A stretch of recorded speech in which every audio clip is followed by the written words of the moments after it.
Hello, friends. I want to talk about one of my favorite questions. I have a list of my favorite questions that I ask, which is at the end of my book on curiosity. It's an appendix. You can find that at Taschen.com/books. It's available for 0+ pricing, so you can get it for free if you want to. And I found this valuable to reflect on what my own favorite questions are, which ones I ask a lot, and I'm also always seeking new questions and really what I would call shapes of questions, or like categories, you could call them if you wanted to. Because a question opens a doorway, and when you can ask a new question of others, of the world, then it expands your sense of what's real and what's possible and what you understand about yourself and others in the world. In any case, I've developed over years of asking lots of questions, kind of a repertoire or a palette of familiar questions that I ask all the time. I made a video recently about the question, what are you feeling? Or how do you feel? And what that means to me.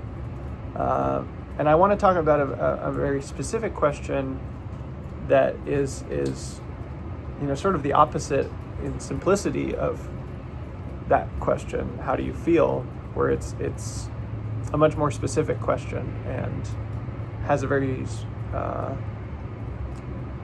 specific shape of answer, which how do you feel also does, but that's more straightforward.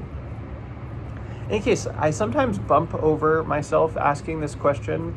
I suspect over time I will find the most elegant and clear way of asking it just from practice, but the premise of the question is that most of us have memories from our childhood, from being a young adult, even from our early adult life, where something really meaningful happened. And also, we didn't fully understand it at the time. It was like, oh, that was weird. That was important, obviously, but I don't really understand what happened there or what it means.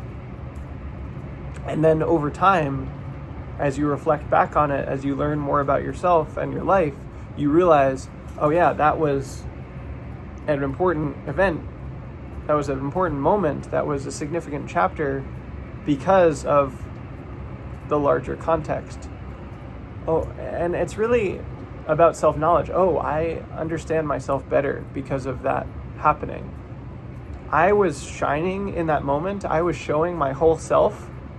And I didn't fully yet understand who I am or what those qualities were that I was demonstrating in that moment. And yet I knew it was important. So this is the question, is like, are there any memories from your childhood or your life that you didn't understand at the time, but you've since come to realize are actually very important and that you understand better over time? I have a number of these, a number of different memories like this. One that I come back to is the story. I have an essay about this, about it's a story, but I was sitting on the front lawn of my neighbor's house and I was hanging out with them. There was a girl my age and she had a brother that was a year younger than us. And the girl was very sweet, and the boy was, kind of a jerk, kind of a bully. And he did something mean in front of this girl and some other kids that were there. And I don't remember what it was. I don't remember what he said, but I do remember my response, which was suddenly, out of nowhere, I just said, "You could never know my secret powers!" I said that really loudly, and they were confused, and they're like, what do you mean, Michael? Because my given name is Michael. And I was like, I don't know. I don't know why I said that. But it was clearly important to me, and I meant something. I really meant something, even though I couldn't explain it at the time. And I at least interpret that now in a very specific way as you're choosing to be cruel. You are a mean person. You are being a bully. And that's not me. I am a good person. I will choose to be good in this world. I will do what I can to help people, not to hurt them. And so long as you choose to be cruel, so long as you are acting in a way that's like a bully, you won't understand me, and you will not understand the benefit of goodness. You will not understand the good things that come from making choices that are kind and respectful and caring and loving. You could never know my secret powers. And I don't think that message came through, but it meant something, and it showed something about who I was and what I cared about. Another one that I think a lot about, which I also have an essay about, is when I was 17 or 18, I had this catchphrase. This is a habit I've had my whole life where I'll say certain phrases over and over and over again. And I had this catchphrase that I just said all the time. I don't know how I started saying it or why exactly, or if it came from anywhere, but I just started saying obsessively, keep love in your heart, keep love in your heart. I'd write it on things, I would say it to people. It was a favorite phrase. And I remember this guy, my freshman year of college, I remember who it was, and he said, what are you talking about, Michael? Like, what does that even mean? And I was like, I don't know, but keep love in your heart. Keep love in your heart, man. I was sort of this like stoner hippie type of person. And I'm sure he thought it was very silly and just a dumb thing to say. That's fine. But I know now what that means, for sure. Absolutely. And I hadn't even done meditation at that point, really. And I certainly hadn't started doing loving kindness meditation, but that's the direction that I meant. And I meant, it's possible to have love in your heart, to feel love in your heart, and you have to keep that and protect it and bring it up in your heart again and maintain it like a fire and let it grow. That's important. It matters. And I know how to do that now, and I know how to explain to someone what loving kindness is and what the Brahma Viharas are and how to cultivate them, how to do that technique. And, this is one of the things that, at least in my own head canon, my own heart canon, I came in with because I did metta before, and I had this larger context, and from a reincarnationist perspective, that would make a lot of sense. And do I have proof of that? No. But why did I have this phrase, and why did it resonate so much with me? And where did it come from when I hadn't done any meditation, when I didn't have anyone talking to me about loving kindness at the time? That explanation makes sense to me, that, there's reincarnation. We've all lived before, and I've done loving kindness practice before, and I came here to love. I came here to love and to spread love. That's part of my vow. And maybe that's just a story that I tell myself that's not factually true. Maybe reality isn't like that. Maybe it is.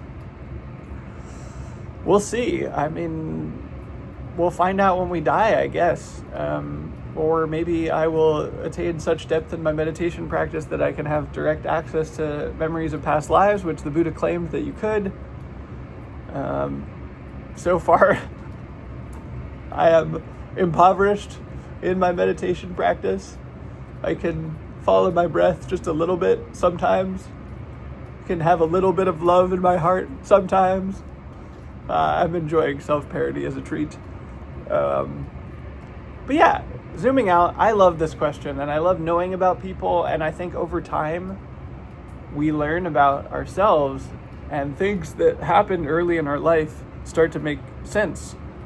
We realize things about our character, about our soul, about our vow that we didn't know at the time, but gradually become clear to us.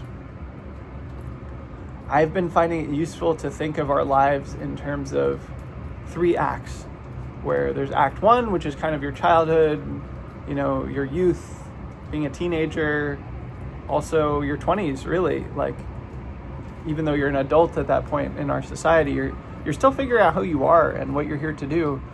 And then there's act 2, which is where you have a sense of, oh yeah, I know who I am, I know what I'm here to do, and you can kind of let go of things that you're not here to do and focus on the things that you are. And then there's act 3, which I can't speak about because I'm not in it yet, but I assume it's something about elderhood and not just focusing on your own mission, but zooming out to the larger situation and the larger context of humanity and Earth and all beings, really, and doing what you can to have a legacy.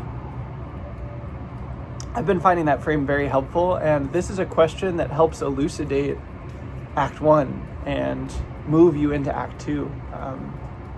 Like, oh yeah, what are you here to do? What is your vow? Who are you?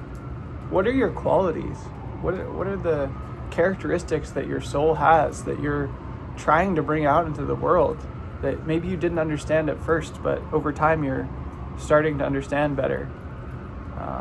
That's what I'm getting at with this question. That's what I'm caring about. And it helps me to understand other people better. It's helped me to understand myself better. And I'm curious if you'd like to share in the comments what your answers are. What stories you remember from earlier in your life that you didn't understand at the time that have taken on new meaning and new context in your larger understanding of who you are and what you're here to do. Yeah, I'd love to hear about that.